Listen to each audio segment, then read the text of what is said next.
Cue school bell. Class is in session.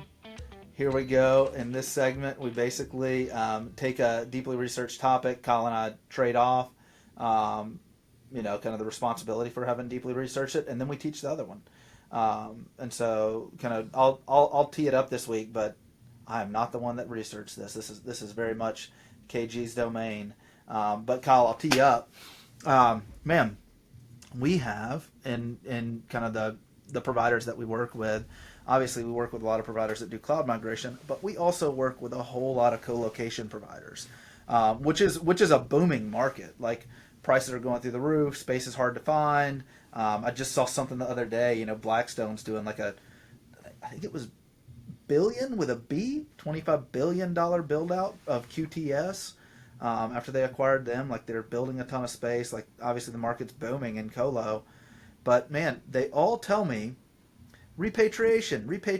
Everybody's pulling stuff out of the cloud. They built it wrong. They shoved it there. Costs are through the sky, and like at arm's distance, that briefs well. And obviously they're telling me that because they want me to go convince all of our customers to move into their colo space. But every time I bring this up to you, fortunately we're like virtual. Otherwise, I think you would maybe physically attack me. I don't know. I talk about repatriation, and you, as AWS certified engineer, just immediately tell me I'm an idiot. So here we go, man. Tell me why I'm Yeah. wrong. So repatriation is a knee jerk reaction to a knee jerk reaction. Let's do bad twice instead of just fixing it once, type of thing. So I think the case of repatriation, although I do think we see it, or I do think that it's happening, I think the case may be overstated from the entities that we hear it from, right? A lot of the colo or even some of the private cloud providers. And that's obvious, right? Like they're trying to sell what they offer, which is that space and power. And so for them, they need and want repatriation to be true, to fill those things up.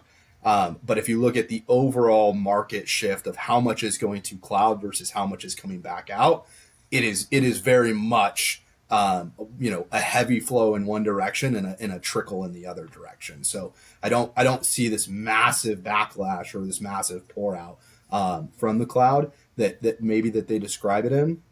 But even in I guess we'll focus on what happened and why did this happen? Because if you talk to people that are cloud native or cloud first or born in the cloud, and have they're typically a technology type company, have the level of in-house skill set, whether it's Azure, GCP, AWS, and have built it in that way.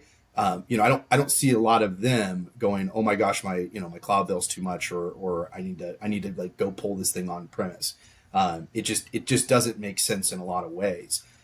One, I don't believe that it's actually cheaper. What I would say is that if you're doing stuff on prem, you're probably you're saving money on all the stuff that you're not doing that you would have in a cloud environment, right? Like all that patch management, all the best practices, all of the security, and all the different aspects that you may not be you don't have the team or the staff to make sure that you're up on. That's what you're saving money on. We see this all the time, right? When we talk about people, and even in what version of Windows or what version of SQL that they're using, and they're 10 years behind. It's like, well, yeah, but if you're in a cloud environment, like, you don't have to worry about that stuff, right? Well, all that is, you can build it in a serverless way that stuff is managed for you. And then you get to focus higher up on the stack where you can actually differentiate value in your business. Unless you're the best at racking and stacking servers and providing space and power in the world, you shouldn't do it as a business. And if you do it as a business, your name is probably called AWS, Azure, and GCP. Because if you think about the talent that they have, they probably have more of those, any one of those domains, cybersecurity engineers, platform engineers, all of those, they probably have more in just one of those veins than you have people in your company. So like their ability to do that at scale and achieve economies of scale and efficiencies and best practices, like, do what you do best as a business, and partner for the rest.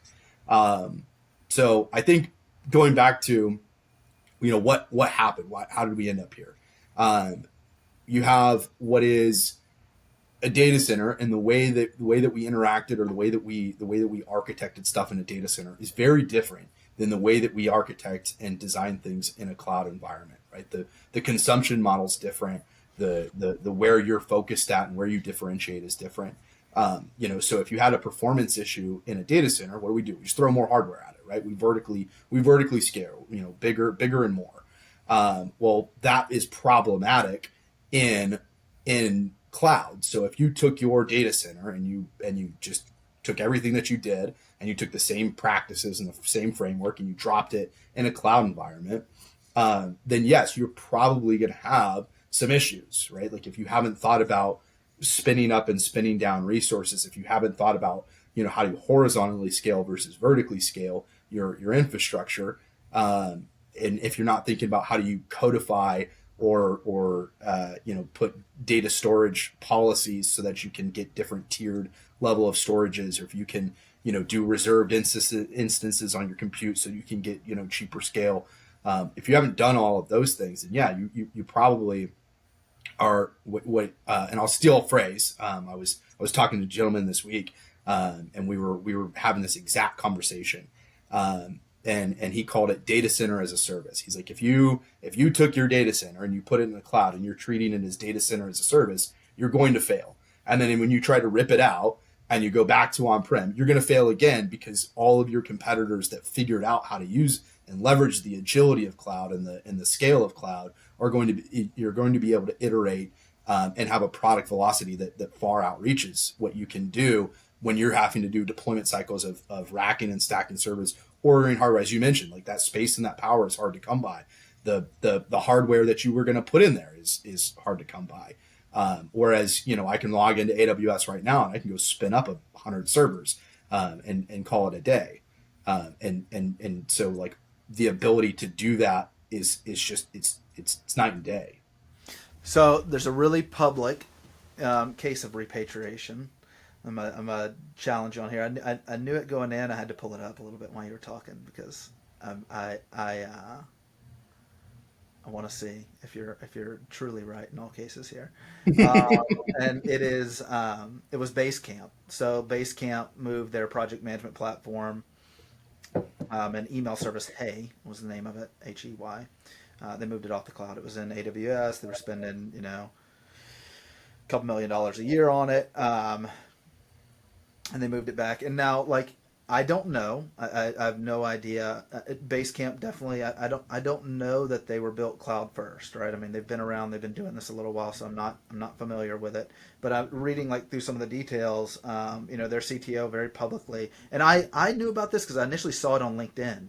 The CTO published a picture of a couple pallets of servers and said, screw you, AWS. We're tired of spending all this money. We're going to bring it back in here. Here's $600,000 of servers, and I'm going to be up and running on this in 2 months. And did it, and it's saying that it's saving millions of dollars a year. But they moved into a co-location facility, and they're doing it now. What he calls out specifically is that something about how they were built. This is, like, pretty telling.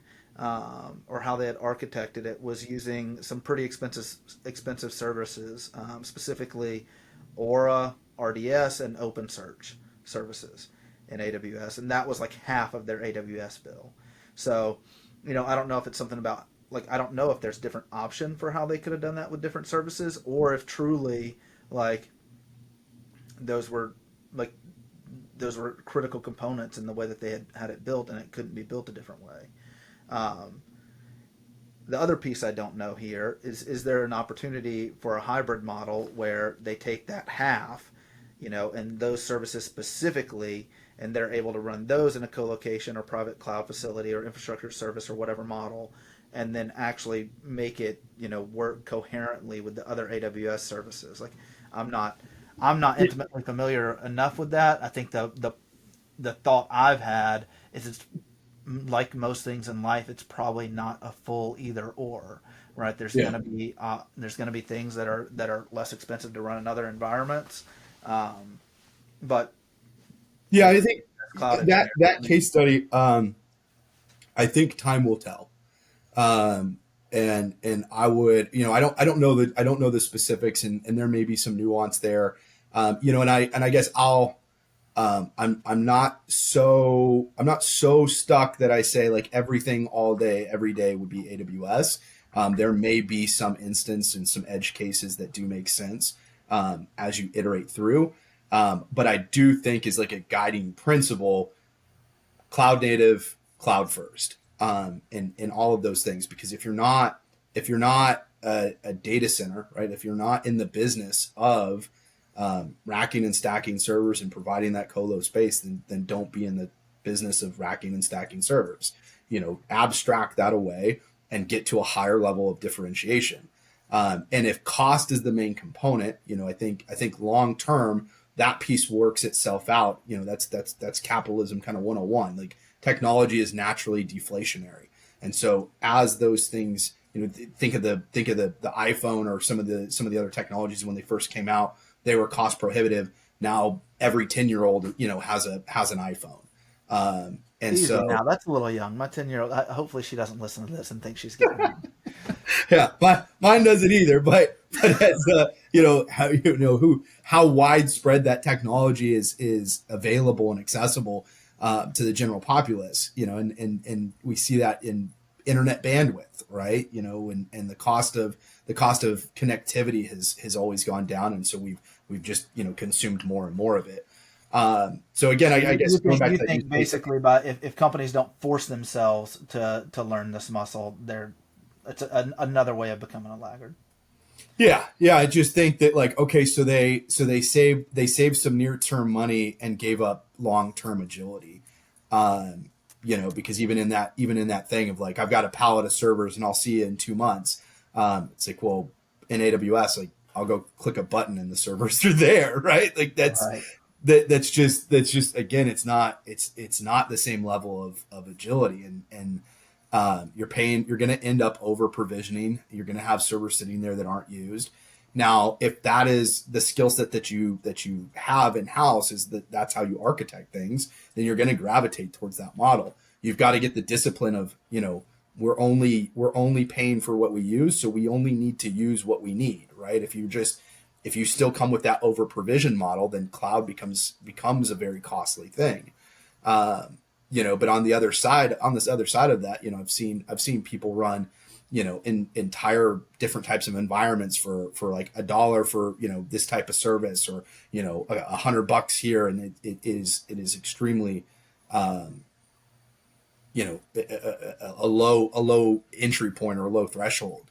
But a lot of it is the skill set. I mean, almost all the times that I talk to people about, well, I can't do this. So I have a performance issue in AWS, and it's like, well, have you heard of Capital One? Have you heard of Disney? Have you heard of Netflix? Like they're 100% cloud, and I would go out on a limb and say that their requirements for performance probably are more than that mid market's application, right? And What about when you factor the staff cost into this, though? I mean, like what you're talking about here. I mean, these are these are investments. I mean, these are serious investments in staff, and they're investments in staff that are in high demand in the market.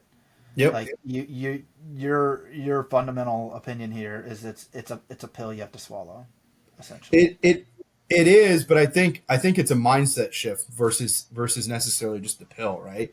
And we've talked about this a little bit ago. Was instead of looking at IT holistically as a cost center, you have to look at pieces of it as a revenue generator or a differentiator within your market space, right? And that's a level of investment. So if you're talking about commoditized products, then yes, that's a cost center. Abstract that away.